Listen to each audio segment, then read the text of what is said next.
Okay, guys, so this woman right here, this law professor at Georgetown, she's lost her job and she's being chastised and dragged through the Twitter mud for being honest. What she said is no secret. Well, it is a secret. It's the biggest kept secret. It's a secret that is so huge and so big that it's all over the news all the time. We just act like we don't see it. Tonight, an alarming discovery coming out of city schools. Our Project Baltimore team has found that 1/3 of high schools in Baltimore last year didn't have any students proficient in math. Project Baltimore lead investigative reporter Chris Papps joins us now. And Chris, it took weeks to go through all the data, and the results are really hard to believe. Well, Kai and Jennifer, this is stunning. Project Baltimore took a close look at 2017 state testing data and discovered 13 city high schools that had 0 students proficient in math. None. But that's not all we found. 9 out of 10 black boys in Baltimore City are not reading at grade level. And so 9 out of 10? 9 out of 10. What she said about these students at Georgetown is absolutely true. And white liberals talk like this amongst themselves. They talk like this in their circles. The professors, the white liberal professors talk like this when they're amongst themselves. White liberals who live in your neighborhoods talk like this when they're amongst themselves. They call a neighborhood where there's less of you than it was before up and coming. They call neighborhoods where there's a lot of you. Well, that neighborhood's not, it's kind of sketchy. That neighborhood's not so good right now. Okay? They have terms for you and your existence on every level, not just in school. And they're right, because when there's a lot of black people in the neighborhood, that neighborhood tends to have, that neighborhood has more crime than it would if it wasn't. Period. End of discussion. The cat's out of the bag. Just look all over the country. Look what's happening now in all of the black neighborhoods. So when you have students that are black in these schools, for some reason, when it comes to law and other areas as well, the students aren't performing as well as other races. That is a fact. There's nothing we can do to dispute that. It's everywhere we look. They were a bit jumbled. Yeah. It's the best way I can put it. It's like, okay, let me reason through that, what you just said, kind of thing. Yeah, right. Unfortunately. And you know what? I hate to say this. I end up having this, angst every semester that a lot of my lower ones are blacks. Happens almost every semester. And it's like, oh, come on. Get some really good ones, but there are also usually some that are just plain at the bottom. It drives me crazy. Yeah. So I feel bad. Now, needless to say, that woman is being dragged all over the Twitter streets, okay, for just admitting the truth. Saying what every other teacher knows, what they talk about behind closed doors, what the test scores say, what the college admissions say. If that wasn't true, how come the SAT scores? How come black students get a 310-point bonus when it comes to admissions? So if you're black and you take the SAT, you get 310 points on your test. 310 points given to you. If you're Hispanic, you get 130 points given to you. If you're white, your score is just your score. Whatever score you score, that's what you get. If you're Asian, there's a penalty, 140-point penalty, because Asians do so well. Asians, they do, like, they blow white suit. I've seen it. I went to a school with it was a bunch of Koreans, and like 16 of them scored perfect scores on the SATs in one school. Okay? After class, as soon as the bell rings, the black students fly out the door. So do the white students. So do the Hispanic students.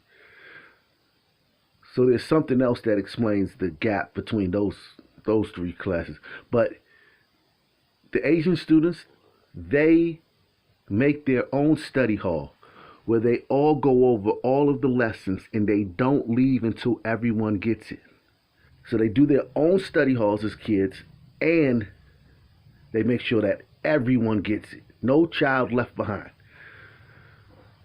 They also have tutoring farms. What I've also told you. Well, proving your academic smarts has been the way many low-income children have gained access to New York's top 8 selective high schools. But recently, the headlines have focused on the sharp decline in the number of Black and Latino students making it through the entrance tests. A number of social and systemic factors are at play, but at the same time, the number of students from relatively newer immigrant communities, particularly Bangladeshis, have been rising every year. The BBC's Brajesh Upadhyay travelled to Jackson Heights, New York, to find out why. On a Saturday morning, this Bangladeshi neighborhood is buzzing with shoppers. But equally busy are the classrooms at a nearby tutoring firm, filled with students doing extra work at the weekend to try to get into New York's best publicly funded schools. Khan's Tutorial is a go-to destination for children from mostly low-income Bangladeshi families. The firm, started by a Bangladeshi teacher 25 years ago with 3 students, now attracts more than 3,000 students a week. Right now, This year, more than 350 of its students made it to those elite schools, and the majority of them are Bangladeshi immigrants. The year-end state exams at schools are taken very seriously, and the focus is on mastering maths and English skills from an early age. I found math really hard because I feel like I was really behind all the other students in math. So then at cons, they really pushed me to work on my weaknesses. While the city debates why its Black and Latino students are not making it onto the list, these newer immigrants, many of them with higher poverty rates, have been acing the tests year after year. Tutoring farms, something that you won't find in black communities. So when they take these SAT tests, whatever you want to say, there's some gap as far as intelligence, even if you want to say that. If you want to say that Asian people are smarter or blacks are not as smart or whatever, the Asian kids, even if they are smarter,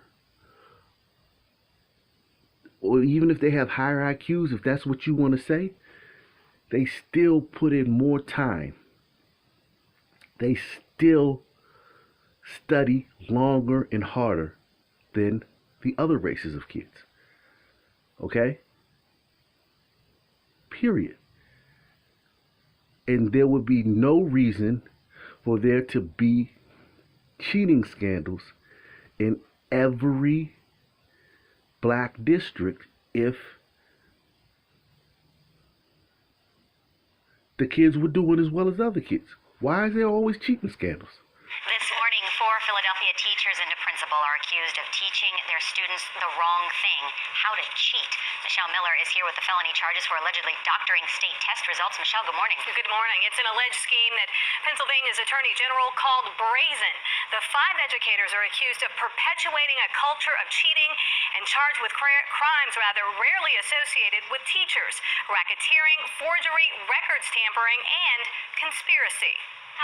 4 teachers and a principal from Cayuga Elementary School turned themselves in to police Thursday, accused of cheating on state exams over a 5-year period. They would involve children in their cheating scheme, and to me, that's just egregious. State Attorney General Kathleen Kane. First of all, these kids are being robbed of their education, and now they're also being taught how to cheat. According to a grand jury report, teachers cheated to increase Cayuga's test scores, were changing student answers, providing test answers to students, and improperly reviewing test questions prior to administering the test.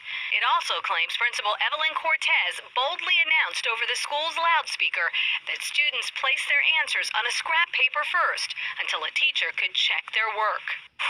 Leno Thomas represents Jennifer Hughes, one of the accused teachers. I'm telling you, she is 100% not guilty of the charges. So those 13 other people who testified before a grand jury that cheating did take place, are they lying to the grand jury? I would have to say yes. Officials were first tipped off to allegations of cheating in 2012 when the cheating allegedly ended. Following an investigation, test scores plummeted. Fifth grade math proficiency dropped from 62% to 22%. Reading proficiency from 50% to 16%. Cayuga Elementary isn't the only school that's under investigation. These arrests are just part of a larger statewide cheating probe that is still ongoing.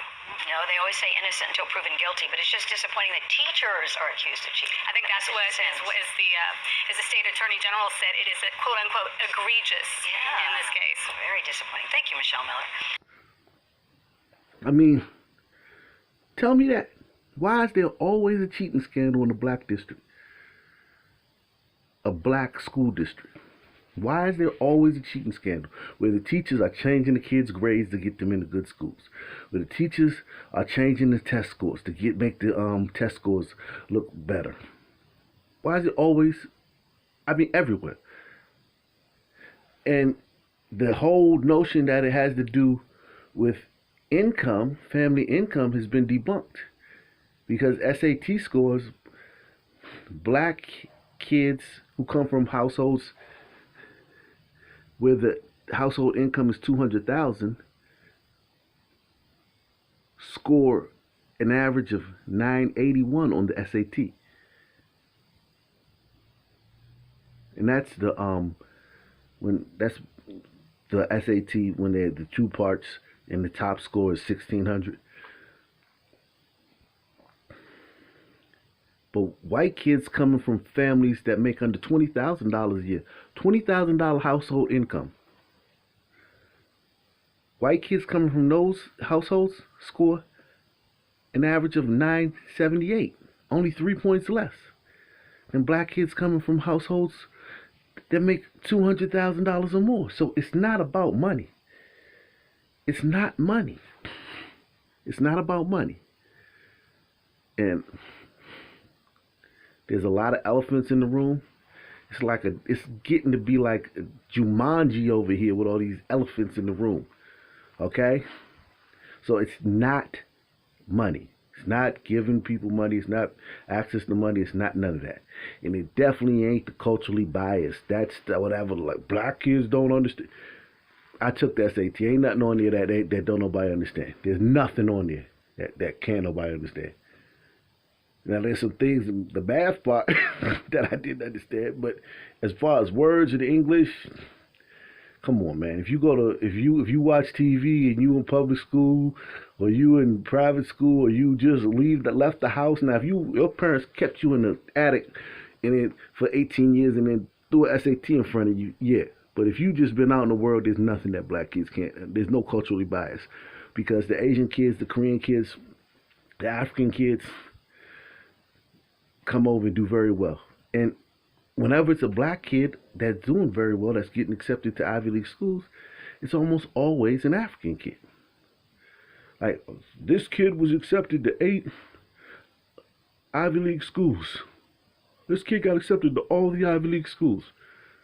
It's almost always, like 99 out of 100 times, it's going to be an African kid, African immigrant, who has more black DNA, because African Americans only have 75% sub-Saharan African DNA on average and 25% European DNA on average. So if you want to say, well, white people are smarter, African Americans should be doing better than Africans because they have more of that white DNA. So it's crazy out here in these streets, man. I can't call it, man.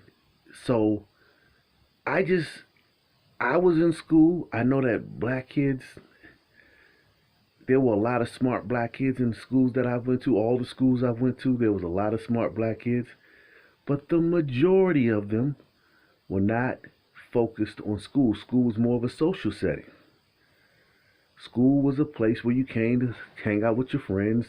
School, there wasn't an expectation that school is going to be something that takes you to the next level. Education wasn't seen as a springboard. What African Americans see as a springboard is protesting and hanging off the teat of white liberals. So black folk are going to contest the fact that we're not as good at math as other races are.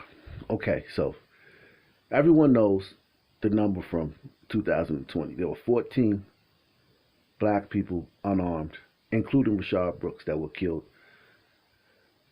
by police while being unarmed. That's including Rashard Brooks. Okay? 13 unarmed black people killed by police. 99% of the black political capital, as far as money and resources and time, goes into something dealing with that aspect. Criminal justice, police brutality, something with that. 99% of black energy and capital and just political energy and everything. Our athletes, our stars, anybody with a platform, their energy goes towards that thing. So now for those 14 deaths, but if you look at it, you take the amount of police departments. There's 17,985 police departments in this country, working 365 days a year. Okay? You take that number, 17,985 times 365. You take that number and you divide it by 14. Okay? And that tells you how many black people, how many days there was a black person killed. So there were 14 days where a black person was killed unarmed in this country by a police officer. Look how many days there were of policing. 17,985 police departments working 365 days a year, and only 14 unarmed black people, including Rashard Brooks, were killed by police. And this is what this group spends 90% of their political, social capital on. And you wonder why people think that you're not good at math. When that's a weekend in Chicago. 14 people get killed in a weekend in Houston. 14 people get killed in a weekend. Black people murdered in the streets. Kids, women, children, working class people. A weekend in Philadelphia. That's a week in every other city, but certain cities, it's a weekend. Certain cities, that's a weekend. Majority of democratically run cities, that's a week. 14 dead black people in the streets. 1% of the political capital goes towards addressing that. 1% of the celebrity tweets go towards addressing that. 1% of your white liberal allies tweets and hashtags go towards addressing that. 1% of your donations to foundations go towards addressing that.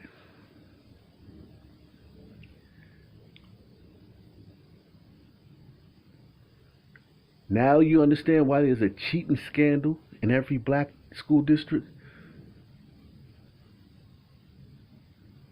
where the teachers are changing the grades and changing the test scores to make them look better because the students haven't performed? Good evening. There's no harder lesson than the one taught today to 8 Atlanta educators by an angry judge after they were convicted on charges typically reserved for mobsters. He threw the book at them, teachers, principals among them, handing down lengthy prison sentences for their roles in a massive cheating scandal in which standardized test scores at underperforming schools were inflated. The judge told them the conspiracy harmed thousands of children. Our chief education correspondent, Rahima Ellis, shows us how it all played out. This thing was pervasive. It's like the sickest thing that's ever happened to this town. In a tense courtroom, Judge Jerry Baxter imposed harsh sentences on 8 former Atlanta public school educators convicted of racketeering, conspiring to fix standardized test scores to improve results. There were thousands of children that were harmed in this thing. This is not a victimless crime. 3 disgraced educators, former teachers and administrators, were sentenced to 20 years, serving 7 in prison, the rest on probation. The others, including a principal and elementary school teachers, were sentenced to 5 years, serving 1 to 2 of them behind bars. Emotions ran high as the sentences came down. You sit down, I'm going to put you in jail. If you yell at me, point at me. It was painful for everyone, including the judge. I consider you a wonderful educator, and that's what makes it so sad. You were under so much pressure. Yesterday, the judge heard from dozens of character witnesses pleading for leniency. Have mercy on my daughter, please. I'm giving you some opportunity. And so Judge Baxter asked both sides to agree on a fair sentence that included admitting guilt. Otherwise, he would determine a punishment. I've got the fair sentence in my mind, and it involves going to jail. All right. Back in court today, only 2 decided to take the plea, which included home confinement or weekends behind bars. The judge admonished the rest. All I want from any of these people is just to take some responsibility. But they refuse. And today's sentencing also included community service and thousands of dollars in fines. While some criticized its severity, others said this cheating scandal shortchanged some of the city's most vulnerable children who are now years behind in their education. Lester? Quite a scene in that courtroom, right? About that scandal now rocking D.C. public schools. There's a new audit into the graduation problems at Ballou High, and the report says the problem started at the top. Now, D.C. Mayor Muriel Bowser admits she could have done better. Here's Delia Gonsalves with a story that's new tonight. D.C. Public Schools has a chancellor, but really, the mayor is in charge and says she will hold him accountable. But the big takeaway from this first audit report, lots of people dropped the ball, and the students and now principal at Ballou seem to be paying for it. The audit found 63% of Ballou's graduating class should have never received diplomas because they missed so much school and didn't make the grade. Investigators say teachers were pressured by administrators to pass those students. The principal, she was placed on leave. Now she has lost her job. She will be replaced. But the pressure to pass students as part of a teacher and school's evaluation, that came straight from the top. The mayor says she implemented that policy 2 years ago, but failed to train teachers and administrators. We've never really put in place the training controls or accountability to support it. The mayor, of course, is accountable. The buck stops with her. The question, though, is are we all accountable, and how do we all engage in a meaningful way? Now, this audit only came about after an NPR WAMU report back in November.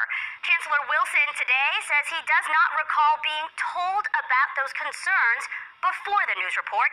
But I just spoke to Councilmember Robert White, who confirms he did speak to the chancellor months before the news broke. And Ballou's graduation scandal was one of the many topics they discussed at that meeting. Delia Gonsalves, USA 9. Now, many say this problem goes beyond Ballou. Delia has spent the last few weeks looking into accountability at all D.C. schools. You'll see her investigation tomorrow night on the news at 11. Well, I mean, if this is your outlook, if this is the way you do math in real life, imagine how you're going to do math on the test.